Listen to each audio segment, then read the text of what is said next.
the recognized course for development. Therefore, if we have a status quo in governmental policies, be they with the current government in office or the successive governments to come, Pakistan holds a great promise in the next 5 years. I am excited about the prospects of what Pakistan might look and what Pakistan might achieve in the next 5 years. However, there has to be, I must sound a note of warning here that should we make any radical departures from the current enthusiastic approach to infrastructural development in the country, and we try to buy more enemies than make friends,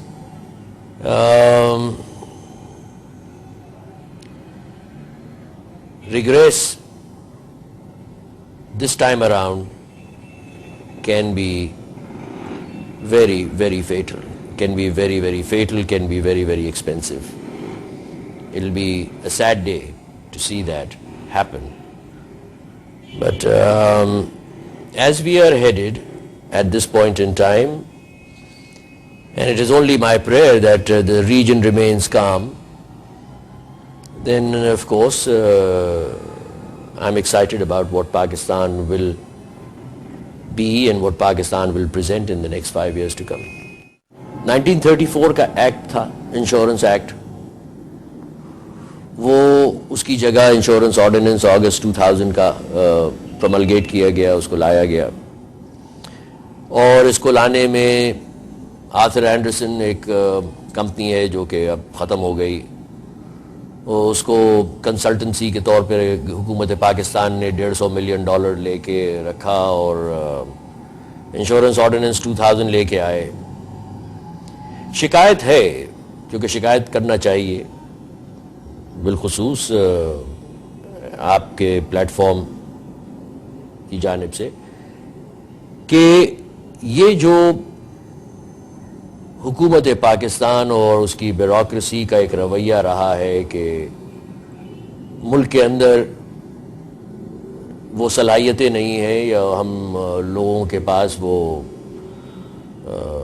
talent نہیں ہے کہ ہم اپنے قوانین خود بنا سکیں, یہ بہت ہی غلط ایک نوشن ہے, اور اس سے جتنے جلدی ہم لوگ جان چھڑا سکیں اچھا ہے. Every time we need to make a law, every time we need to make something new, we go running hat in hand to people, in the developed world. And this is really ridiculous because they do not have a clue about our social conditions. They do not have a clue about our economic conditions. And then they come up with their own indoctrinated, evolved doctrines, which are probably more applicable to their economic environment and not ours. Now, right now, the insurance ordinance does not support the vertical growth of insurance within Pakistan. ایک یہ مصیبت ہے. دوسری مصیبت یہ ہے کہ for everything you have religious edicts coming up from people who know nothing. They can't probably spell insurance.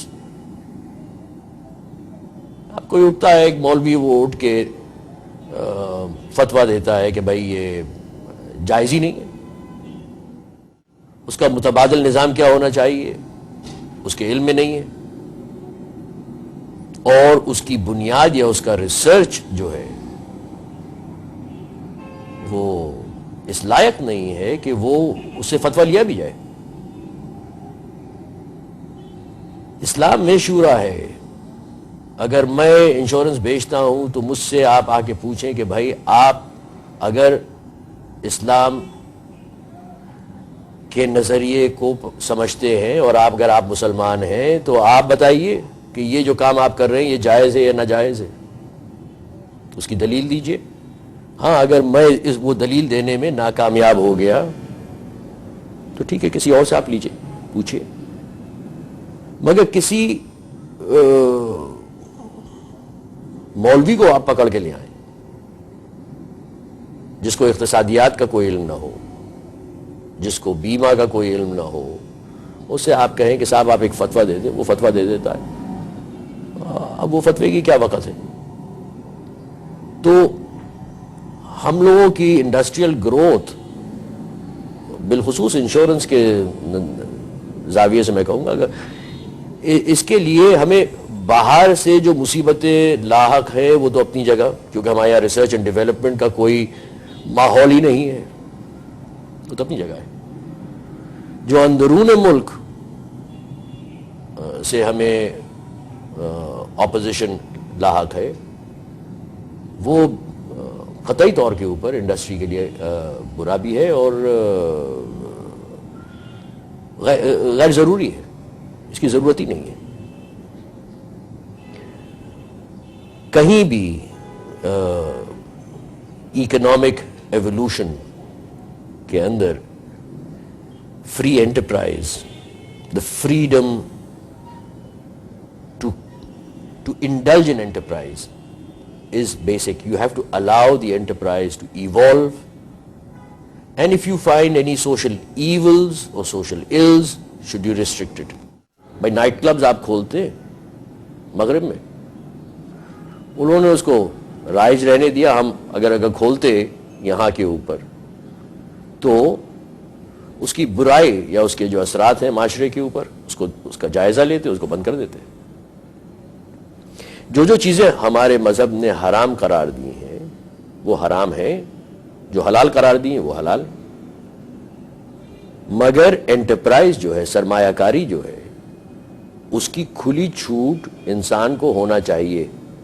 حکومت کا فرض یہ ہے کہ وہ اس کا جائزہ لے، معاشرے کے اوپر اگر اس کے کوئی منفی اثرات ہیں تو اس کو سامنے لے کے آئے اور قانونی ذریعے سے اس کو بند کر دے.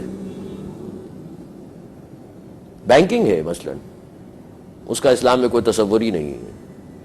ٹھیک ہے، آپ چونکہ اس کو رکھنا چاہتے ہیں، آپ نے اس کو کہا کہ صاحب یہ اسلامک بینکنگ کر لیجئے. اب انشورنس کے ساتھ بھی یہ مصیبت آ رہی ہے کہ اب اسلامک انشورنس جیسی کوئی چیز آ رہی ہے. There is no such concept. Basically, the entire concept of insurance is based on the distribution of risk. It is invoked on the law of probability. Therefore, the Islamic injunction that the life and property of the Ummah should be protected by the Ummah is thoroughly applicable. Reinsurance, however, that means you assume the risk of the Ummah and you take it outside Pakistan or outside the Islamic world and try to reinsure it. That is questionable. So, to ridicule an industry or an enterprise without really examining the ethos of the service it is providing is absolutely unacceptable. I think that the government is doing well, but research and development has to play a role, and that is a very, very weak wing in our government. Each ministry should have research and development cells.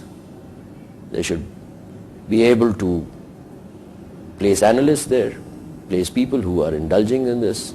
Universities should be more, we should contribute more to universities. There is not a single college here giving out, universities are not giving out degrees in insurance. There are no colleges to train people in the business of insurance. So how can you broad base the enterprise? We are doing our best. We are small in our right, but we are doing our best to proliferate the concept and to popularize it at the grassroots levels, but we are doing it more as an action to uphold our own survival than national service. The national service is being done by default. That is all there is to it.